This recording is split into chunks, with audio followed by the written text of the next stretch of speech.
Welcome to Mint Views. Today we have a grim subject to deal with. Students across this country have erupted in protest against the Citizenship Amendment Act. Many of them, they call it unjust, they believe it's unconstitutional and want to see it rolled back. As of now, though, the immediate question that we have in the country is how to contain the arson, the violence, and the general protests that have erupted across the country. Whatever ideas we have for that, we need to discuss. Shrija, what should we do? We need to contain this stuff. I would say, Arish, the media has a very big role to play in this. It's actually a tool which is used for disseminating information. But when that information itself becomes thing which promotes or aggravates violence further, so that sort of harms the people in a way. For instance, if you have footages of violence erupting in several parts of the country being shown across televisions, what does that do for the people? What does it do for their mental attitude? They create a sense of further, or they kind of actually fuel a sense of further hatred, further unrest, and even research studies have also proven that such images can actually contribute to aggressive behavior and also causing people a fear of being harmed. So I would definitely, vouch that media should sort of filter out the information and the content they should show in front of the audience and not provoke or incite unnecessary, behavior or attitudes among people which already have taken a split. So you're basically arguing that the media needs to exercise some degree of self-restraint over here, not to show images that could further incite violence or at least stir up passions, given that the country right now, at this juncture, is a little too impassioned. Rohit, would you have something to say? Yeah, I think at this point the police also needs to see to it that they handle the situation in a way that doesn't further provoke the protesters and also not end up showing the government in a bad light. So it's a very delicate situation and a sensitive issue, and the police needs to take extra care this time. Srijay. I agree with Shrija vis-a-vis the role of media, and I also agree with Rohit.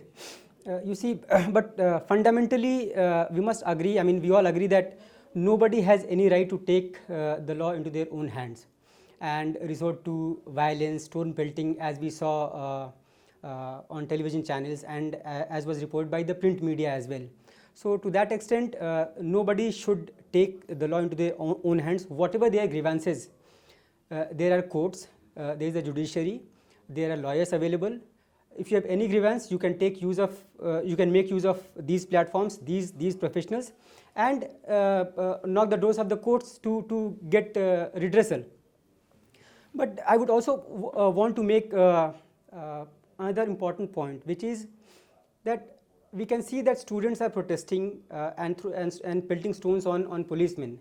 But surprisingly, the policemen themselves are also resorting to violence. Now we have to understand that a police force is a disciplined force. The students, the people can go unruly, but can the police allow themselves to go unruly? There are, of course, other allegations of police brutality, but that always happens in situations like this. It's very hard to separate who is causing the violence. It's very often, when two opposing forces meet, violence erupts. It can be sad. Anand, do you have a point to make here? Yeah, I think there is general unanimity on this. Cannot be disputed that we need peace at this point of time, and all sides should, keep themselves restrained and not get provoked by such things. Violence cannot be allowed in any society, civil society. And I think the only thing that I can say is that perhaps people need to think about our institutions, our judiciary. This issue is going to come up before the courts. So let the courts take a view on its constitutionality, whether it should be there or not. Violence cannot be a solution to any kind of a problem. Let us maintain some restraint and see what the court says. Everybody should be patient and just wait for them to take a view on this issue. That's the principal point. Is there anything else we'd like to add about the court? I would like to add one thing. See, true that protesters should not resort to violence, but they have every right to protest in a peaceful manner. How can they show patience when they feel that they have been kind of excluded from certain laws by certain laws? So, but they can protest peacefully without resorting to violence.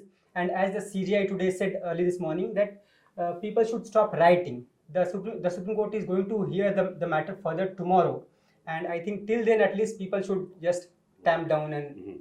I just want to add one more point to his question, which he earlier posed, that can the police go unruly? I just want to say that this, as I already said, this is a delicate situation, and we have to also acknowledge that the police is also under a lot of pressure. So let's not just put the whole responsibility on them that they are going unruly. It's a pressure cooker situation in many parts, especially in a lot of campuses.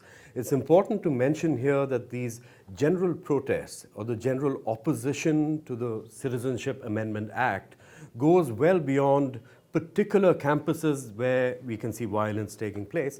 There is a generalized opposition to this particular law at various campuses across the country amongst students of all kind.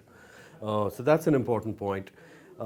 As for justice, yes, it's very important at this juncture that we all listen to what the Chief Justice of India had to say. He said violence has to stop. Whether this bill is constitutional or not, he has not mentioned it.